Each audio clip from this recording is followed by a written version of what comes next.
अस्सलाम वालेकुम dear students, कैसे हैं आप। आज हम बहुत ही इंपॉर्टेंट लॉन्ग क्वेश्चन पढ़ेंगे और वो लॉन्ग क्वेश्चन है जी कार्बोकैटाइन स्टेबिलिटी। कार्बोकैटाइन की स्टेबिलिटी कैसी होती है, क्या वजह होती है और कार्बोकैटाइन होता क्या है, कार्बोकैटाइन की स्टेबिलिटी में इंडक्टिव इफेक्ट का क्या रोल है, ये हमने एक्सप्लेन करना है। सबसे पहले तो carbocation stability. An alkyl group, एक अल्काइल ग्रुप आपको पता है आर ग्रुप हम कहते हैं कि अल्केन में से अगर एक हाइड्रोजन कम कर दें तो उसको अल्काइल ग्रुप बोलते हैं। Alkyl group containing positive charge on carbon atom is called carbocation. कहते हैं भाई अल्काइल ग्रुप में अगर पॉजिटिव चार्ज होगा ना कार्बन पर तो उसको हम कार्बोकैटाइन बोलेंगे। टाइप इसकी क्या है, अगर एक मिथाइल है अल्काइल ग्रुप की एक मेंबर ही है ना मिथाइल, एक कार्बन जिसमें होता है CH3 पॉजिटिव, तो इसमें 3 हाइड्रोजन है और एक कार्बन के ऊपर पॉजिटिव चार्ज है, ये भी हमारे पास एक कार्बोकैटाइन है। प्राइमरी कार्बोकैटाइन की अगर बात करें तो बॉन्डेड टू 1 कार्बन एटम, तो ये हमारे पास जो कार्बन होगा अल्काइल का वो अगर डायरेक्टली एक कार्बन के साथ बाउंड है तो उसको हम प्राइमरी कार्बोकैटाइन बोलते हैं। सेकेंडरी कार्बोकैटाइन जिसमें एक कार्बन डायरेक्टली 2 कार्बन के साथ लिंक्ड है तो वो हमारे पास सेकेंडरी कार्बोकैटाइन होता है। अगर बॉन्डेड टू 3 कार्बन डायरेक्टली है तो फिर वो हमारे पास टर्शियरी कार्बोकैटाइन होता है। अगर मैं बताऊं तो ये कार्बन पॉजिटिव चार्ज 1 2 3 हाइड्रोजन इसके साथ अटैच है। अगर कार्बन पर पॉजिटिव चार्ज, अगर वो 2 हाइड्रोजन है लेकिन एक डायरेक्ट अल्काइल ग्रुप के साथ या एक कार्बन, क्योंकि अल्काइल में एक कार्बन मस्ट है, शर्त ये है कि कार्बन लाजमी होता है अल्काइल के अंदर, तो ये हमारे पास आर ग्रुप के साथ डायरेक्टली अटैच्ड है, तो ये primary.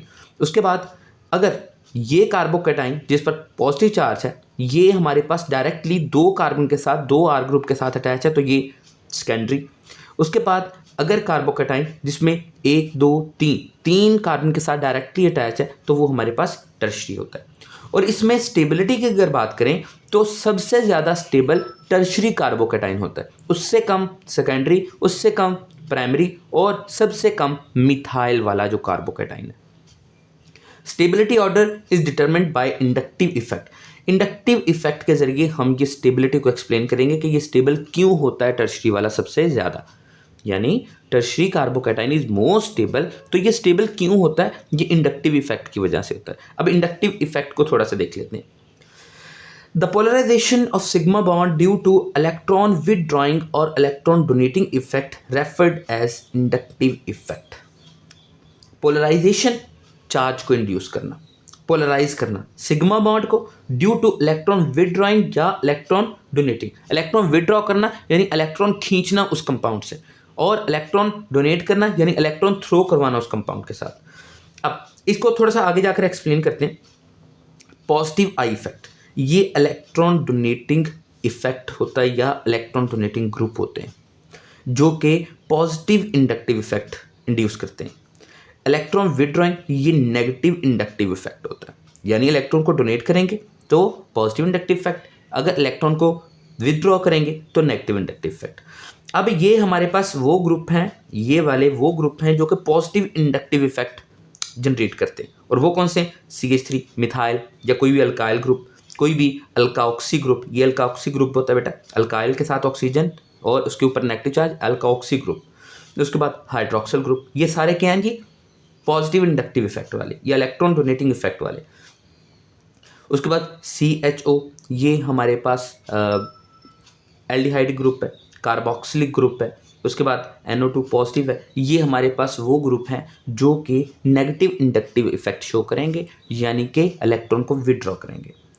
Alkyl group electron donating effect create positive I effect, ठीक है, वो क्या करेगा, इलेक्ट्रॉन डोनेट करके positive inductive effect and stabilise the positive charge. यानी इस पर आ जाते हैं, ये बेटा कार्बन है, पॉजिटिव चार्ज इसके ऊपर, इसके साथ 3 हाइड्रोजन। हाइड्रोजन का कोई मकसद नहीं है, ना ये इलेक्ट्रॉन डोनेट करते हैं ना ये इलेक्ट्रॉन विदड्रॉ करते हैं, तो इसलिए ये एक इंटरमीडिएट सा जनरल सा कार्बोकैटाइन बन गया। प्राइमरी कार्बोकैटाइन में देखते हैं, इसमें ना कार्बन पॉजिटिव चार्ज, ये आर ग्रुप, ये कार्बन के ऊपर पॉजिटिव चार्ज है। कार्बोकैटाइन की स्टेबिलिटी का ताल्लुक इस चीज़ के साथ है कि अगर कार्बन पर पॉजिटिव चार्ज है तो वो कितना स्टेबल है।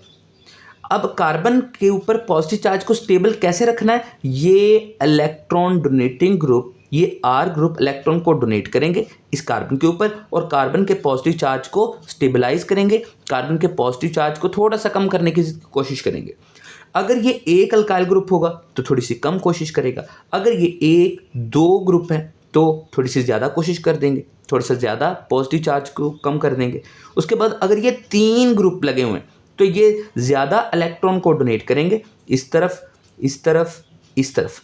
ये इलेक्ट्रॉन जब डोनेट ज़्यादा करेंगे तो इस कार्बन के ऊपर पॉजिटिव चार्ज स्टेबलाइज हो जाएगा और कार्बन के ऊपर पॉजिटिव चार्ज स्टेबलाइज होने का मकसद ही ये होता है कि कार्बोकैटायन की स्टेबिलिटी, कार्बोकैटायन स्टेबल हो सकता है, एग्जिस्ट कर सकता है। तो इस वजह से जो टर्शियरी कार्बोकैटायन है वो मोस्ट स्टेबल होते हैं ड्यू टू इंडक्टिव इफेक्ट। और कौन सा inductive effect? Positive inductive effect. और पॉजिटिव इंडक्टिव इफेक्ट का मतलब क्या है कि इलेक्ट्रॉन को डोनेट करना। ये तीनों R ग्रुप इलेक्ट्रॉन को डोनेट करके इस कार्बन के ऊपर पॉजिटिव चार्ज की डेफिशिएंसी को पूरा करने की कोशिश करते हैं। अगर ये R ग्रुप ज़्यादा होंगे तो ज़्यादा स्टेबिलिटी, अगर कम होंगे तो कम स्टेबिलिटी। तो इस वजह से पॉजिटिव इंडक्टिव इफेक्ट इन्वॉल्व होता है।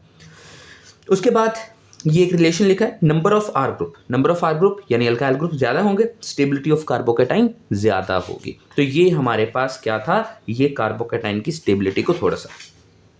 उसके बाद ये कार्बोकैटायन की स्टेबिलिटी को भी थोड़ा सा एक्सप्लेन किया गया कि ऑर्डर को, कि टर्शियरी कार्बोकैटायन सबसे ज़्यादा स्टेबल, उसके से कम सेकेंडरी, उससे कम प्राइमरी और उससे कम मिथाइल। इन टर्शियरी 3 R ग्रुप जो होते हैं अटैच होते हैं विद कार्बन ऑफ कार्बोकैटायन, इस वजह से वो सबसे ज़्यादा स्टेबल होता है। उसके बाद ये electron withdrawing group, electron donating तो हमने देख लिया। इलेक्ट्रॉन विड्रॉइंग क्या होता है? Negative inductive effect. Halogens withdraw the electron, halogens क्या? नेगेटिव इंडक्टिव इफेक्ट शो करते हैं। Halogens withdraw the electrons and create negative I effect, यानी negative inductive effect and stabilise the negative charge. अब carbocation positive charge था, इसलिए positive charge को stable करना था तो पॉजिटिव इंडक्टिव इफेक्ट, अगर नेगेटिव चार्ज को स्टेबल करना है तो नेगेटिव इंडक्टिव इफेक्ट चाहिए। तो इस तरह ये अगर हमारे पास कार्बन की सीरीज है 1 2 3 4 और ये हमारे पास क्लोरीन लगा हुआ है, ये क्या लगा हुआ है? क्लोरीन। क्लोरीन क्या है? हैलोजन। हैलोजन क्या करते हैं? Negative inductive effect. ये इलेक्ट्रॉन को अपनी तरफ विदड्रॉ करेगा, खींचेगा। जब ये खींचेगा तो इस तरह करके हमारे पास इस कार्बन के ऊपर इलेक्ट्रॉन की कमी होगी और ये कार्बन इनडायरेक्टली इस कार्बन से रिसीव करेगा, विदड्रॉ करेगा, ये कार्बन इससे करेगा। तो इस तरह एक सिलसिला चल जाएगा जिसको हम नेगेटिव इंडक्टिव इफेक्ट का नाम देते हैं। तो ये हमारे पास एक इलेक्ट्रॉन विदड्रॉइंग या नेगेटिव इंडक्टिव इफेक्ट शो करते हैं। तो ये बेटा हमारे पास स्टेबिलिटी ऑफ कार्बोकैटायन थी।